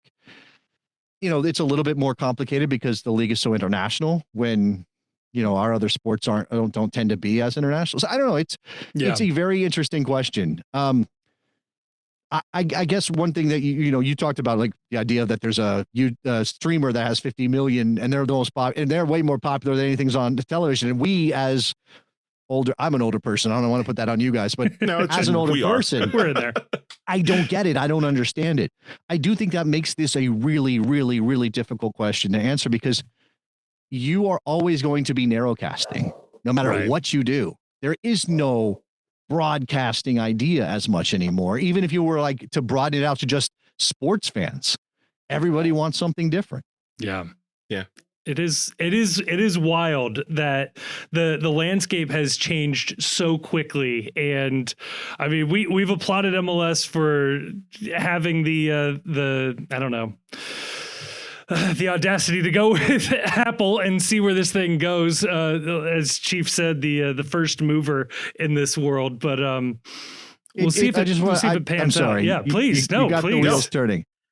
I think part of the problem here, obviously, is that those of us who can afford it, those of us who can justify it, those of us who already bought in, obviously those of us creating content around the league, it's easy for us. But I think we're thinking about everybody else, or we're thinking about the person that hasn't woken up to Major League Soccer or soccer in America. And we evangelize. It's part of the identity of American soccer fans as well. And how do we pass this along, this love of a thing that we've found, to somebody else if it's less accessible to them? Yeah. And I do think MLS has missed on that front. I don't think they've taken into account this idea that, they want to kind of get their piece of the pie and hold on to it, because they don't know how much smaller those pieces are going to get over time. And I get that. I totally do.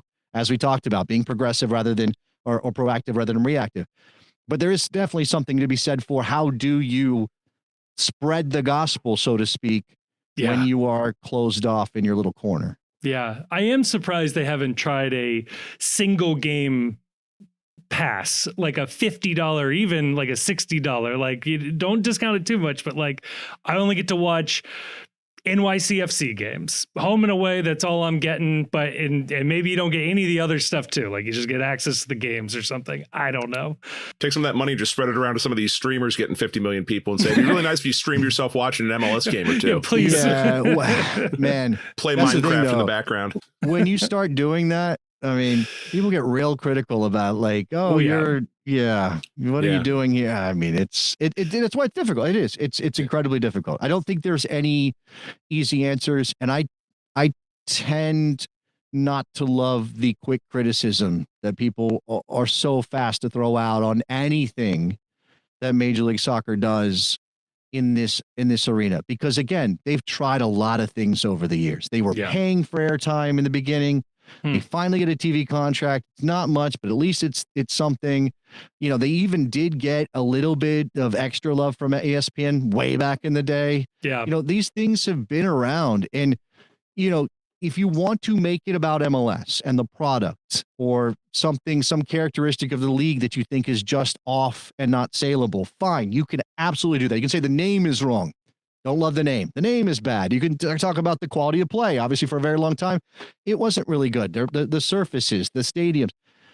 But there may just be something very, very hard about making an American soccer product truly popular in the way we think of other sports. And again, that ship might have sailed. Yeah. I actually said this on Blue Sky, I think last week. The UFC might be the last sort of new sports product to break into the mainstream that we'll ever see. Just because of when that happened and where things fractured and where we are in terms of content and deliverability and over-the-top boxes and streaming platforms. And again, there is absolutely no way to catch everybody's attention. If it's not already part of your identity, or you don't arrive in a city thinking, well, I'm going to be a fan of such and such team now because I live here. How do you do it? How do you make it matter culturally if it didn't already before what happened? Yeah. And I think that part of that too is just, you know, I think MLS fans to a certain extent need to accept where MLS is and just embrace where MLS is. And I think there's too much negative content around MLS that, like, I really do feel like at this point, we should just celebrate where we are. And that if you're following the league, you probably love it. And just embrace the love that people have for the league and stop trying to apologize for where it's at and start embracing the fact that it's a fun watch. It might not have $80-90 million players playing in it, but it's a good time to go to a game. It's a good watch on TV. And, you know, it's Maction. Have fun with Maction. There you go. Yeah. Melissa, no, it doesn't work. We can't get Maction into. Look, this is MLS After Dark. That's the same vibe, right? There it is. That thing where it's like, yeah, this is wacky, this is weird, this is different, but it's ours, and you shouldn't have to apologize for it, right? I mean, I know it's like a massive day for fans of Plymouth Argyle, but they don't go around apologizing for their team if they're not beating Liverpool. They're just fans of the club. They support the club. And yeah, they might get mad if things don't go well, but they're not, you know, this is true. The vast majority of soccer fans around the world, while a number of clubs gobble up, you know, vast tracts of fans because they're global enterprises. You know, people in smaller cities or in their own towns, their own backyards, all over. There are Rayo Vallecano fans in Madrid.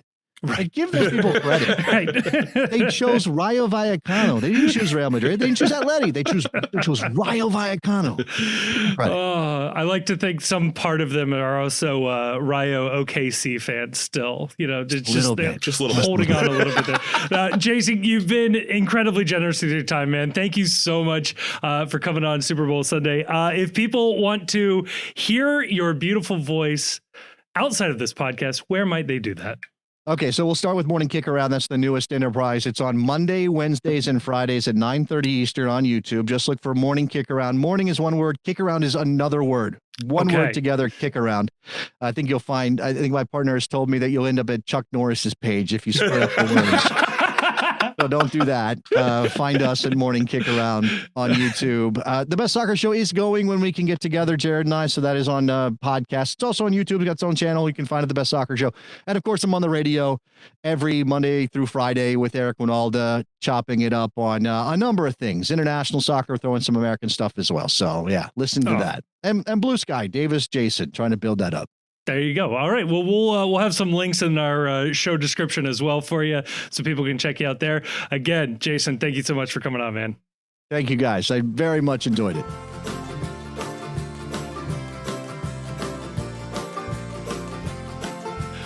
All right, we are back. And again, a huge thank you to Jason Davis for coming on the show.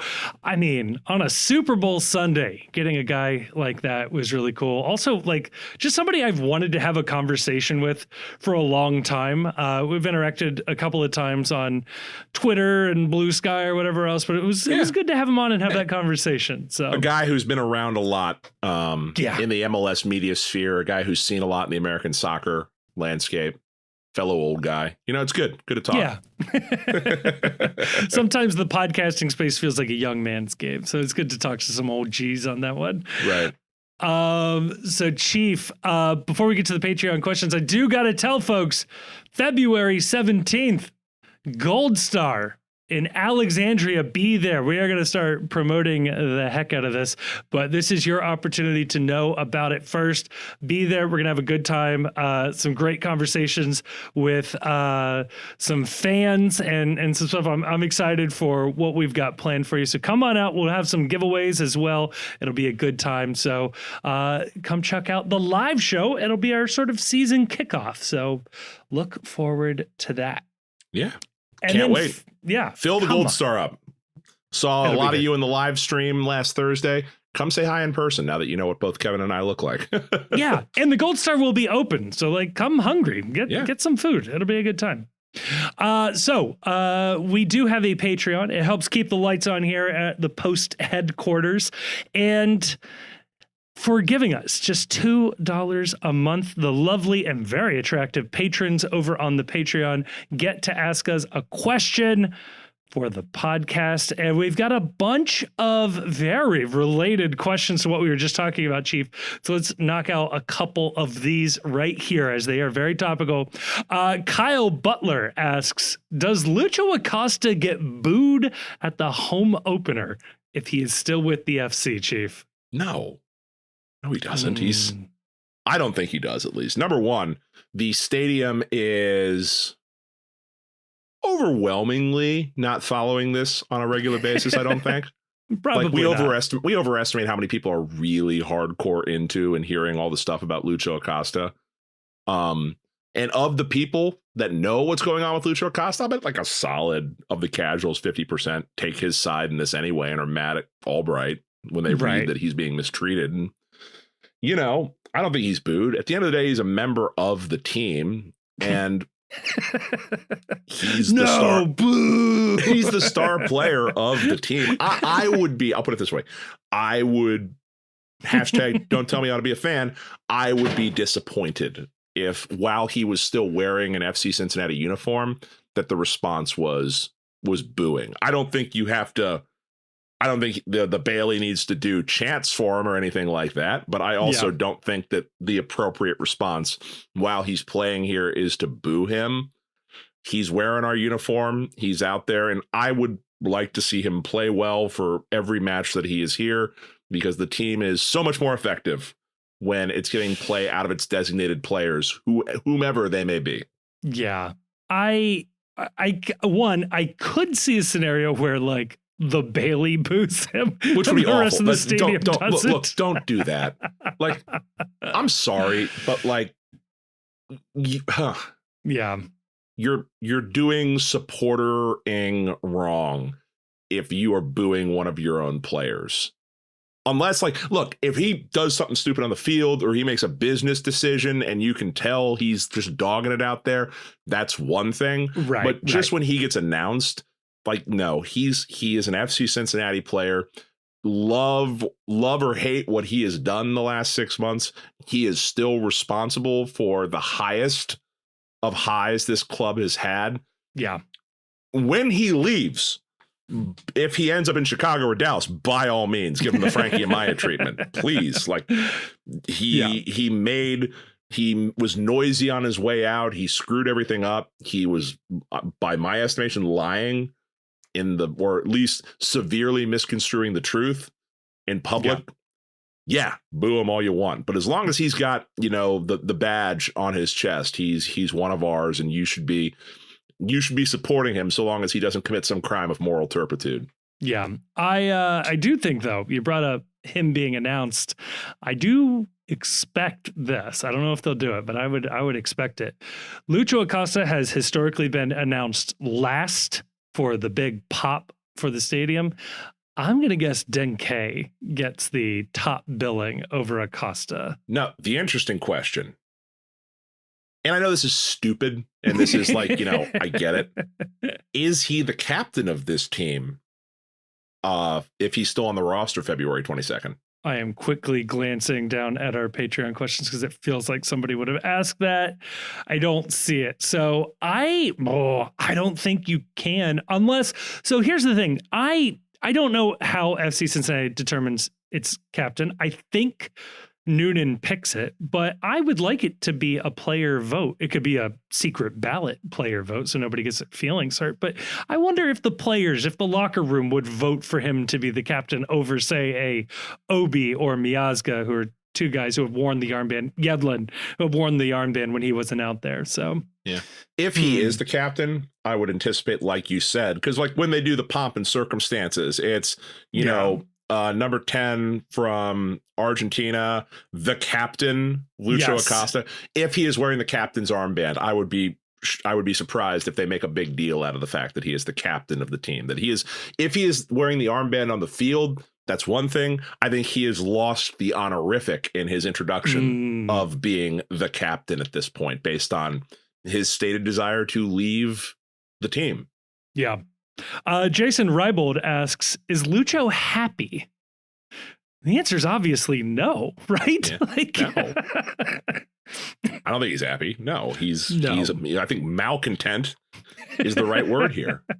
He hasn't been happy for a while. And we've talked, Kevin, you and I and Grayson have talked a little bit about this. Like,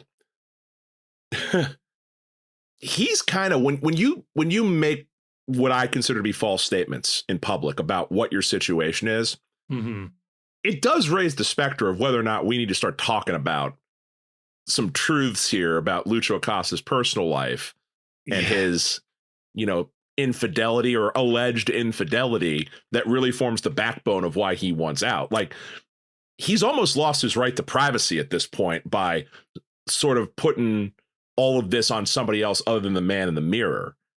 I don't think Lucho Acosta's been happy for a while at all. No. And you look at last year, he gets into hot water for the situation on the home front with the family.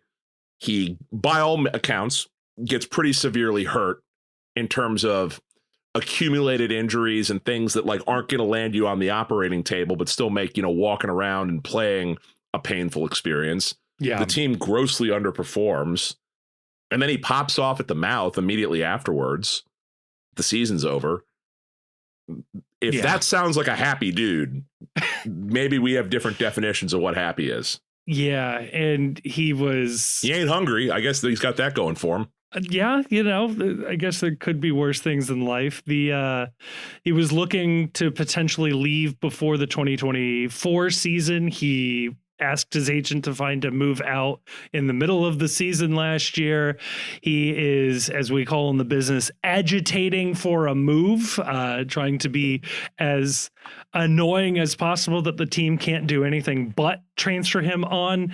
Yeah, this is not a happy man. And honestly, it's sad because he should go down as a Cincinnati legend, a sports legend in this town, an MLS legend. Like, if he had been able to put up, and I understand he's going to decline at some point, but if he had been able to put up similar performances through the course of his contract, he could have been in the argument for best MLS player of all time. Like, the stuff he was doing. The numbers he's putting up alone, he's climbing the record books real quick on a lot of these numbers.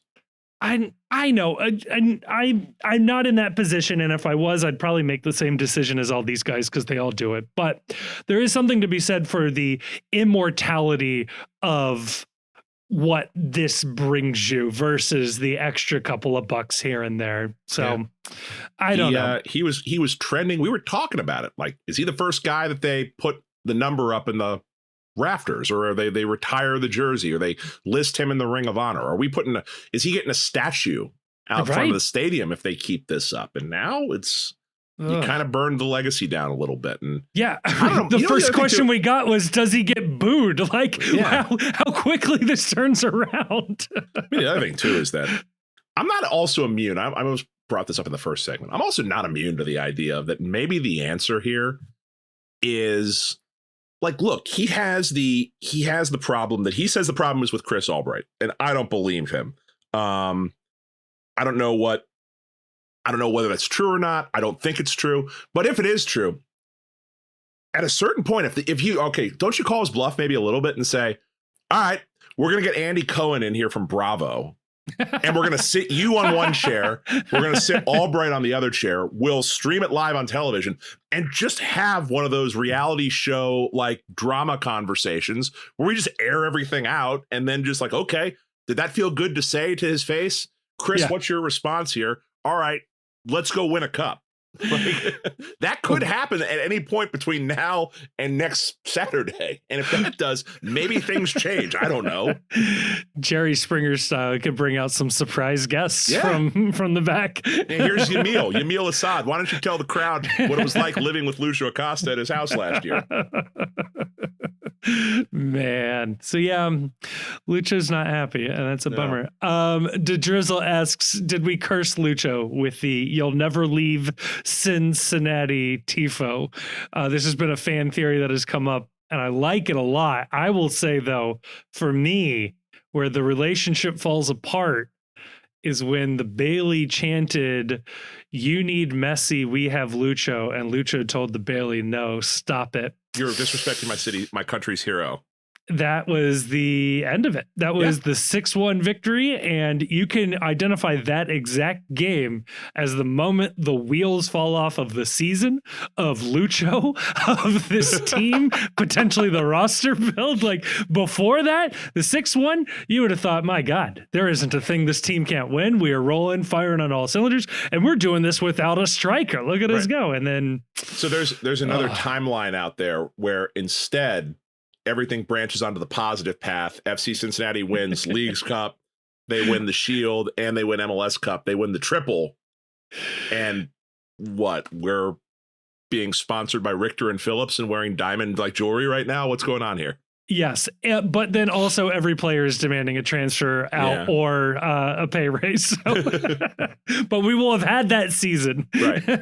And on the backs of beating this and dethroning Miami, MLS announces roster changes to allow Miami to gear up even more players. Yes. Or they figure, hey, Cincinnati's already got it going on. Messi, go play with your boy Lucho. I'll wrap us up here with this one, Chief. This is sort of a sad one to end on, but what I got. Would Denke still have signed with this team if he knew what the offseason would look like? No. On one hand, it might have taken some more money. That's true. He was at the NYCFC game where Lucho gave those comments. I don't know if the contract was already signed at that point or not, but I'm going to go based on then it was announced he signed the next day. So maybe he caught wind of Lucho wasn't happy, but signed anyway. That's what I'm going to tell myself. Yeah, maybe he signed because Lucho was unhappy. Oh, yeah. Get that little guy out of here. Yeah. Now that he's leaving, I can really cook. I mean, Noonan gave some comments after the preseason match saying that Luca and Denke looked very good together. So maybe Lucho was holding this team back. folks, Google Ewing theory, because I feel like we're about to get to it's going to come up a lot in the next couple of weeks. Start believing in ghost stories here. I would choose to believe DNK would sign here anyway. He was wowed by the performance of the club, the Bailey, the facilities. Liked Cincinnati, ready to take the next step in his career, make his legacy. Yeah, he would have been here anyway. Don't put that at the feet of the drama. Oh, I said this also. All clubs have drama. Every good club, no matter where you play, there's drama in the background. Sometimes you hear about it, sometimes you don't. People are mad about their playing time. They're mad about their money. They're mad about the conditions. The manager doesn't like them. They don't like the manager. We're just unfortunate in that it's bubbling over to the surface. And, I guess not everyone has a Laurel Failer where it's like, I feel comfortable talking to this reporter about this, so I'm going to do it. Maybe there's a lot of other places where they don't have that, or they're not comfortable with the reporter, or they don't have that rapport, and we just never hear about any of this stuff. I mean, not for nothing, like the Columbus Crew seems to be imploding. They tried to sign beat out of them by Nashville this week. Yeah, and if you look at the lineup that Nashville put out there, it's a whole bunch of guys you will not recognize. No. There's a bunch of trialists, bunch of 2-team players. They got absolutely just tattooed by Nashville because they've got nobody on that team right now. Yeah. So, man, hate to see it. Yeah. Chief, that does it for our Super Bowl Sunday. Yeah. Man. Super Bowl Sunday. Go Birds. And you know what's fun about this, Kevin, is that we get to hit stop record and then sweat out the next 12 hours, 16 hours that like no major news breaks and renders this entire conversation irrelevant. It's Sunday. It's the Sabbath. It is the Lord's Day. It's a day of rest. Nobody better be signing contracts or voiding contracts right now. I'll tell you that much. No. Will you commit to the people that are listening to this after the commitment is made and when it would already be useless to breaking in live during the Super Bowl if a major transfer news happens? I'd do it. I'm not emotionally tied to either one of these teams. I just hope horrible things happen to the Chiefs is all I'm hoping for. All right, Kevin, is that it? That does it. We're out of here. Well, Brady remains the GOAT. I don't care what happens in this game. And fuck yourself, Columbus.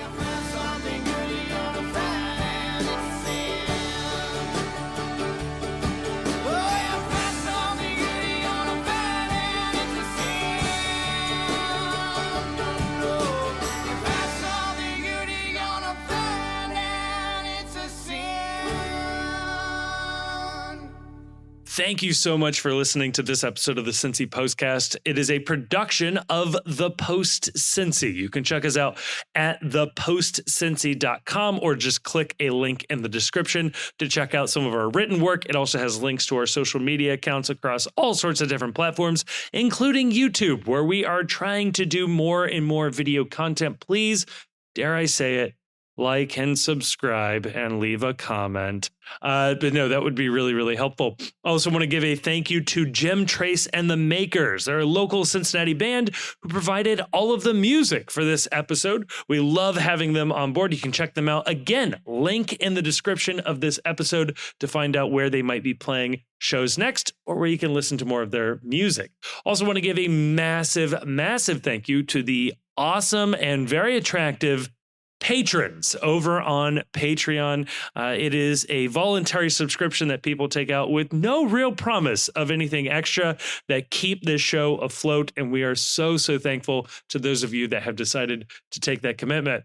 If you do like the show, or at least just want to engage with other people who have listened to the show and want to talk about FC Cincinnati, MLS, soccer, or really anything else, you can go on over to Discord. Again, link in the description. Lots of links in the description where you can find a link to the Discord. That's where we are keeping the conversation going 24/7. It feels like it's a really fun group of people in there just talking about FC Cincinnati. And like I said, just about everything else. And finally, I'll say it. If you liked this episode, and given the fact that you've made it all the way to the end, I have to assume you either like it or for some reason cannot reach the stop button. please share this episode with a friend or family member or someone who likes FC Cincinnati. The best way for us to grow is from a personal recommendation from somebody who likes it. And if that's you, please tell other people. And if you don't have any friends, feel free to give us a review on whatever your podcast platform of choice is. We'll take anything we can get.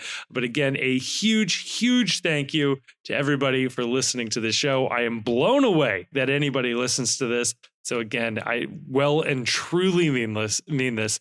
Thank you so much for listening.